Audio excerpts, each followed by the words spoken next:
Assalamualaikum warahmatullahi wabarakatuh. Puji syukur kita panjatkan kepada hadirat Allah Subhanahu wa Ta'ala yang telah memberikan kesempatan kepada saya sehingga saya dapat membuat video pembahasan ini. Baik, pertama-tama perkenalkan, nama saya Risman, mahasiswa Ilmu Administrasi Bisnis Fakultas Ilmu Sosial Universitas Negeri Makassar. Di video kali ini saya akan membahas tentang komponen dasar sistem informasi manajemen. Langsung saja kita masuk ke materi pertama, yaitu apa itu sistem informasi. Menurut Bonner dan Hopwood, sistem merupakan sekumpulan sumber daya yang saling terkait yang ingin mencapai suatu tujuan. Menurut Hall, sistem adalah sekelompok dari dua atau lebih subsistem yang mempunyai hubungan dan memiliki suatu tujuan yang sama. Sedangkan informasi menurut Bonner dan Hopwood menyatakan informasi merupakan suatu data yang diorganisasi yang dapat mendukung ketetapan pengambilan keputusan. Dari uraian tersebut dapat disimpulkan sistem informasi menyeratkan penggunaan teknologi dengan komputer dalam organisasi atau perusahaan yang dapat menyediakan informasi bagi pihak-pihak yang membutuhkan bagi pengguna. Materi selanjutnya yaitu komponen input. James menjelaskan bahwa input merupakan data yang masuk ke dalam sistem informasi. Komponen ini perlu ada karena merupakan bahan dasar dalam pengolahan informasi. Komponen dasar ini dapat membantu di dalam penanganan arus data sistem informasi, yaitu 1. Dapat menunjukkan macam dari data yang harus dikumpulkan dan ditangkap. 2. Data dapat dicatat dengan jelas, konsisten, dan akurat. 3. Data mendorong lengkapnya data akuntansi disebabkan data yang dibutuhkan disebutkan satu persatu di dalam dokumen dasarnya. 4.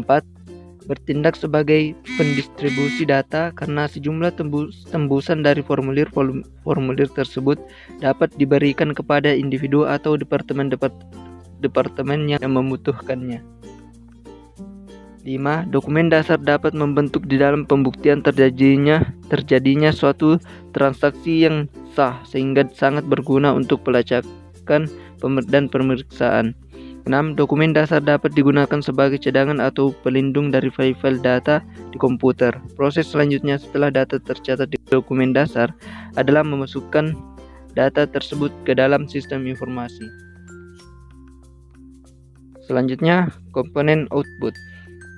Output merupakan komponen yang harus ada di sistem informasi. Sistem informasi yang tidak menghasilkan output tetapi selalu menerima input dikatakan bahwa input yang diterima masuk ke dalam lubang yang dalam.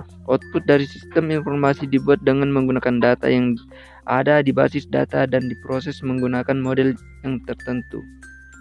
Dari selanjutnya, komponen basis data. Basis data adalah kumpulan dari data yang saling berhubungan satu dengan yang lainnya, tersimpan di perangkat keras komputer dan digunakan perangkat lunak untuk memanipulasinya. Dari definisi ini terdapat 3 hal yang berhubungan dengan basis data, yaitu 1. Data itu sendiri yang diorganisasikan dalam bentuk basis data atau database. 2. Simpanan permanen atau storage untuk menyimpan basis data tersebut. Simpanan ini merupakan bagian dari teknologi perangkat keras yang digunakan di sistem informasi. Simpanan permanen yang umumnya digunakan berupa hard disk. 3. Perangkat lunak untuk memanipulasi basis datanya. Perangkat lunak ini dapat dibuat sendiri dengan menggunakan bahasa pemrograman komputer atau dibeli dalam bentuk suatu paket. Banyak paket perangkat lunak yang disediakan untuk memanipulasi basis data. Paket perangkat lunak ini disebut dengan database manajemen sistem. Selanjutnya yaitu komponen model.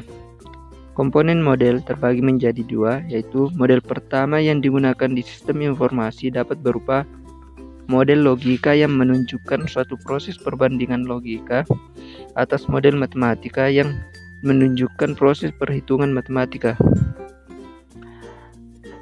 Model kedua yang digunakan adalah model matematik untuk menghitung unit yang harus dipesan. Misalnya adalah barang dengan kode 102 yang harus dipesan kembali sebanyak 7 unit. Selanjutnya, komponen kontrol. Menurut Michel, menjelaskan bahwa komponen kontrol juga merupakan komponen yang penting dan harus ada di sistem informasi. Sistem pengendalian atau kontrol dalam sistem informasi dapat diklasifikasikan sebagai sistem pengendalian secara umum, General Control System, dan sistem pengendalian aplikasi, Application Control System. Pengendalian secara umum terdiri dari pengendalian organisasi, pengendalian dokumentasi, pengendalian perangkat keras, pengendalian keamanan fisik, pengendalian keamanan data, dan pengendalian komunikasi.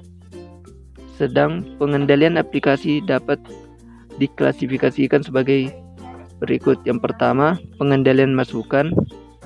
Yang kedua, pengendalian proses. Dan yang ketiga, pengendalian keluaran.